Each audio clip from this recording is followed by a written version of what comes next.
Today, I wanted to show you how to use ChatGPT to help you with writing resume bullets. Many students are stuck on how to craft their bullets and not sure what to write. Simply go to chatgpt.com, create a free account, and then you're going to click on here, ChatGPT, and you're going to come into your prompt page.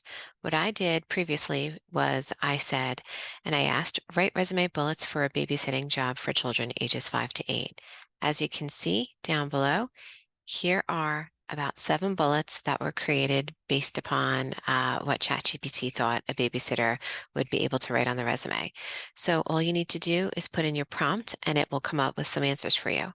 The next prompt I wrote here is write resume bullets for a Starbucks barista. Well, here you go. Here are some 6 or 7 resume bullets that were created that you could write in your resume if you are a Starbucks barista.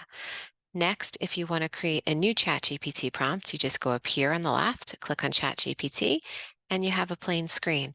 Please note that it is not suggested to simply copy and paste all of the bullets that ChatGPT wrote for you. What I would like a student to do is to kind of copy and paste the bullets that were suggested into a blank Microsoft Word document and edit it to personalize it so that the recruiter will know that you simply didn't copy and paste it from ChatGPT. You want to make sure that it's used in your authentic voice with the way you write. So please never copy directly from ChatGPT onto a resume.